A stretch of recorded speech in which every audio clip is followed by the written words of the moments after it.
आइए दोस्तों, तो फर्स्ट ट्रांजैक्शन हमने बात कर ली थी ड्राइंग की और कैपिटल की।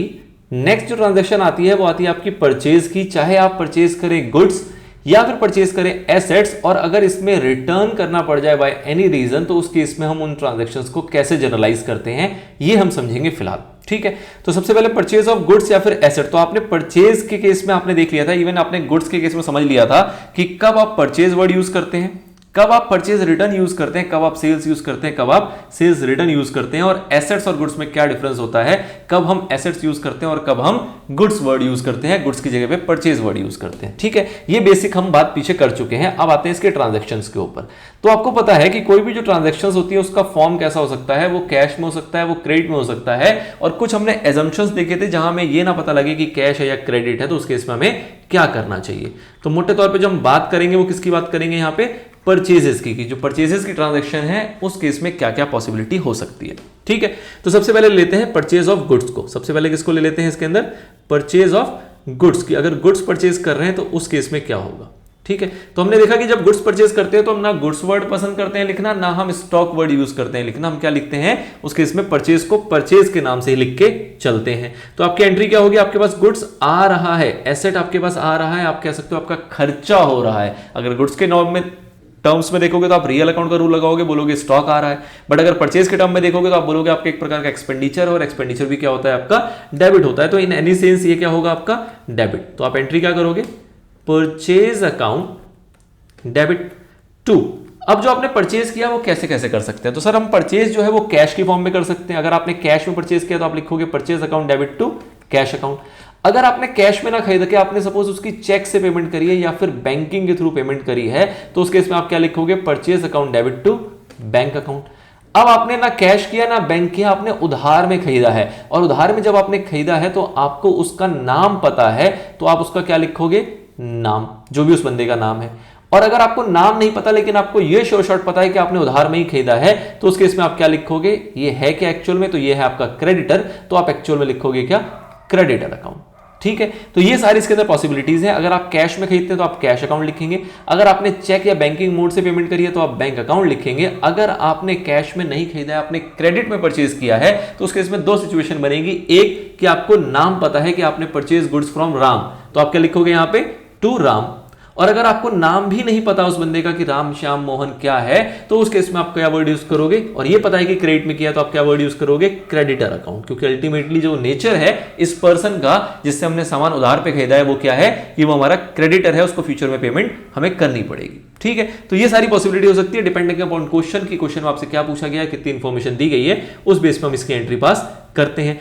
नरेशन में क्या लिखेंगे सर, तो नरेशन लिखोगे being goods purchased in cash through bank via Ram from creditor as the case में भी, मतलब जो भी सिचुएशन है उस हिसाब से आपका नरेशन चेंज हो जाएगा। बट शुरुआत तो ऐसे ही होगा, being goods purchased in cash through bank, या फिर गुड्स परचेज फ्रॉम राम, या गुड्स परचेज इन क्रेडिट, तो उस केस में आप क्रेडिटर यूज करोगे। ठीक है, तो आप कुछ भी इस टाइप से नरेशन यहां पे लिख सकते हो, जो भी आपका अमाउंट होगा। लेट से आपने 2000 रुपए का गुड्स खरीदा है तो 2000 रुपए आपका यहां पे आ जाएगा। ठीक है, ये तो हो गया जब हमने गुड्स परचेज किया। अब जब गुड्स परचेज करोगे तो ऑब्वियसली बात है गुड्स आपका रिटर्न भी हो सकता है। सर जब हम कैश में डील करते हैं तब क्या रिटर्न्स होते हैं, जनरली ये पाया गया बिजनेस ट्रांजैक्शंस जो है वो किस में होती है, क्रेडिट में होती है। जनरली आप देखोगे जो बिजनेस ट्रांजैक्शंस होती है, क्योंकि business transactions are regular transactions, वो 1-to-1 सेल नहीं है, वो कस्टमर को सेल नहीं की जा रही है, वो उनके लिए धंधा है, उनका बिजनेस का पार्ट है।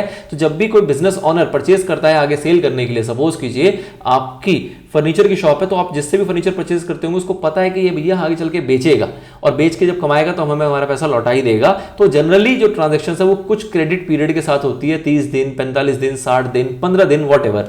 बट कैश में क्या नहीं हो सकती, बिल्कुल सर कैश में भी हो सकती है। डिपेंड करता है आपके बिजनेस टर्म्स कैसे हैं, आप किस तरीके से डील करना पसंद करते हैं, या फिर जो आपका मार्केट है वो किस चीज का मार्केट है, वहां पे क्या चीजें चलती है। ठीक है, तो आपने किसी भी फॉर्म में परचेज किया हो, क्या रिटर्न की पॉसिबिलिटी है, तो जनरली ये भी देखा जाता है कि आपने जैसे सुना होगा बिका हुआ माल वापस नहीं होगा, या फिर बिका हुआ माल सिर्फ बदला जाएगा। तो ये बहुत प्रैक्टिकल चीज है कि कभी भी कोई रिटर्न ना कैश में नहीं करता। एक बार सामान बेच दिया तो जब आप सामान लौटाओगे तो वो जनरली आपको पैसे वापस नहीं देता है। बट क्या कभी ऐसा है कि पैसे वापस नहीं देगा, ये भी गलत है। ऐसा भी पॉसिबल हो सकता है कि कई बार आपका सामान अगर डिफेक्टिव निकल जाए तो आप सामान लौटाओ और आपको आपके पैसे भी वापस मिल जाए। ठीक है, तो ये सब डिपेंड करेगा आपके क्वेश्चन के ऊपर, मार्केट सिनेरियो के ऊपर। अगर रियल लाइफ की बात करूं तो फिलहाल अगर हम सवाल में देखें तो हम मान के चलेंगे कि भैया किसी भी सिचुएशन में रिटर्न की संभावना हो सकती है। अब किसी भी सिचुएशन में जब रिटर्न की संभावना होगी तो उस केस में उसकी एंट्री क्या होगी?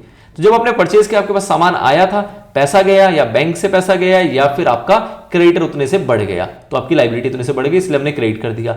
अब जब परचेज रिटर्न करोगे तो इसका उल्टा होगा। अगर आपका पैसा गया था तो पैसा वापस आएगा, बैंक से गया था तो बैंक में वापस आएगा, और अगर आपने लायबिलिटी यहां बढ़ाई थी तो आपको लायबिलिटी घटानी पड़ेगी। अब आप इससे इतना पैसा नहीं ले पाओगे। तो सपोज 2000 में से आप 500 रुपए का आइटम जो है वो रिटर्न कर रहे हो, तो आप क्या बोलोगे कि रिटर्न अगर आपने कैश में सील किया था तो आप बोलोगे कि मेरे पास कैश वापस आएगा, तो कैश अकाउंट डेबिट।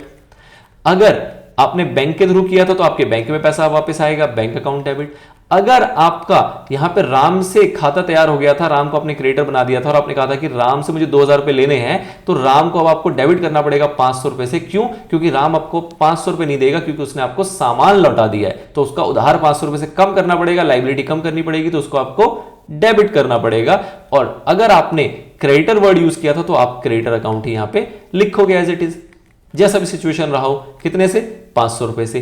2, अब आपके पास क्या हो रहा है, यहां पे आपके पास सामान आया था, अब आपके पास से सामान जा रहा है। तो सामान जब जाएगा तो आपका स्टॉक जाता है, तो उसको हम क्या बोलते हैं? उसको हम नाम देते हैं किसका?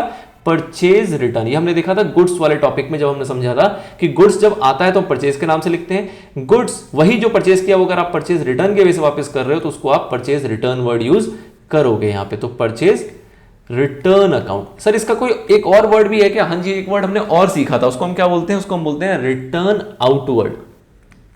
तो आप कहीं ये लिखा देखें तो आपको कंफ्यूज नहीं होना है, एक ही मतलब है। रिटर्न आउटवर्ड का मतलब क्या हो रहा है सर, कि आप नाम से पहचाने ये आउट है, मतलब कि कोई सामान आया है जो कि अब वापस जा रहा है। और रिटर्न इनवर्ड यूज कब करेंगे हम? सेल रिटर्न में, जहां पे हमारे पास सामान आ रहा हो। इन सामान आ रहा है, ये आउट है, मतलब सामान आपके पास से जा रहा है। और जाएगा कब? जब आपने कभी ना कभी परचेज किया होगा, तो दिस इज रिटर्न आउटवर्ड। तो ये भी आप लिखते हो, कोई दिक्कत वाली बात नहीं है, सेम वर्ड है, ठीक है। नरेशन क्या लिखेंगे? बीइंग परचेज रिटर्न फॉर ₹500, ठीक है।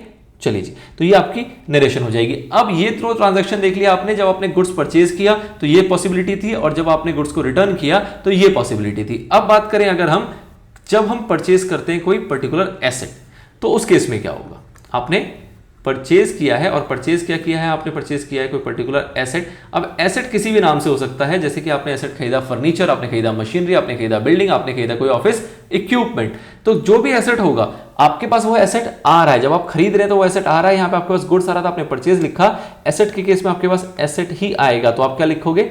जो भी पर्टिकुलर एसेट है उसको आप डेबिट करोगे, एसेट अकाउंट डेबिट। तो यहां पे मैंने सिंपली लिख दिया एसेट अकाउंट डेबिट। ये फर्नीचर अकाउंट डेबिट हो सकता है, बिल्डिंग अकाउंट डेबिट हो सकता है, ऑफिस इक्विपमेंट डेबिट हो सकता है, मशीनरी अकाउंट डेबिट हो सकता है, वट एवर इट इज, वो आपको यहां पे डेबिट करना है।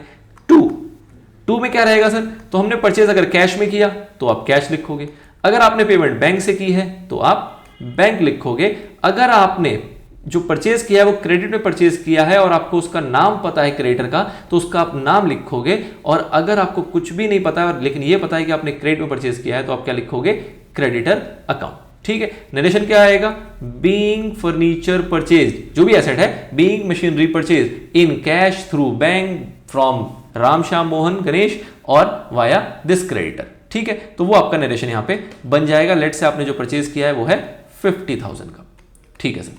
ये हुआ जब हमने कोई एसेट को परचेज किया, तो उस केस में हमने ये एंट्री कर दी कि भैया एसेट आ रहा है, कैश जा रहा है, बैंक जा रहा है, नहीं तो हमारी लायबिलिटी उतने से बढ़ रही है अगर पैसा नहीं जा रहा है, हमने क्रेडिट में परचेज किया है तो, ठीक है सर। अब अगर एसेट रिटर्न होगा तो उस केस में क्या एंट्री होगी? तो ऑब्वियस सी बात है, जस्ट अपोजिट हो जाएगा।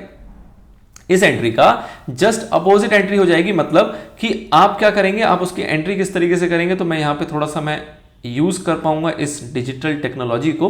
मैं बोलूंगा कि जब रिटर्न होगा तो उस केस में क्या एंट्री होगी, तो आपकी एंट्री में यहां से चुरा लेता हूं। आप होपफुली ये लिख चुके होंगे, आपने नहीं लिखा तो आप इसको पॉज करके लिख सकते हैं, बट आप ध्यान रखें कि आपको साथ साथ में नोटिंग्स भी अपनी करके चलनी है, ठीक है। चलो भाई, तो आपने एसेट परचेज किया था तो आपने एंट्री की asset account debit to this, ठीक है। अब जब रिटर्न होगा तो आप रिटर्न के वक्त में क्या बोलोगे कि भैया आपके पास से एसेट वापस जाएगा, और उसके बदले आपके पास क्या आएगा? आपके पास अगर पैसा गया था तो पैसा आएगा, और अगर आपके पास से आपने लायबिलिटी बुक की थी तो वो लायबिलिटी उतने से कम हो जाएगी, ठीक है।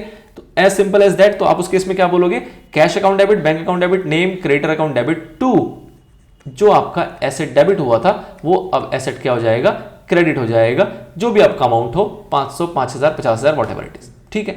अब इस पूरी बात से क्रक्स क्या निकलता है कि भैया आप गुड्स खरीदो चाहे आप एसेट्स खरीदो, जो ये वाला एरिया है जिसके अंदर हम पेमेंट की बात करते हैं तो उसका तरीका यही होगा, कैश है तो कैश, बैंक है तो बैंक, पार्टी का नाम पता है तो पार्टी का नाम, अदरवाइज हम क्रेडिटर वर्ड यूज करते हैं। आते वक्त जब परचेज को खरीदा जाता है तो हम परचेज अकाउंट डेबिट करते हैं, जब परचेज जाता है तो परचेज रिटर्न के नाम से होता है। बट एसेट के केस में जब एसेट आता है तो भी एसेट के नाम से ही रहता है और जब वो जाता है तब भी वो एसेट के नाम से ही रहता है, क्योंकि एसेट का एक सेपरेट अकाउंट खोला जाता है। ठीक है, ऐसा क्यों होता है इसकी हमने पीछे भी चर्चा की हुई, जब हमने गुड्स वाले टॉपिक को समझा था तो हमने डिटेल में बात की थी कि इसका कारण क्या है, क्यों इस तरीके से इसको क्लासिफाई किया गया, क्यों इस तरीके से हम अकाउंटिंग में टर्मिनोलॉजी को या कॉन्सेप्ट को यूज करके चलते हैं। ठीक है, तो this is all about the transaction with respect to purchase, चाहे आप एसेट परचेज करो चाहे आप गुड्स को परचेज करो, और जब उसकी रिटर्न होती है तो उसका ट्रांजैक्शन की एंट्री हमने सीख ली है। ठीक है सर।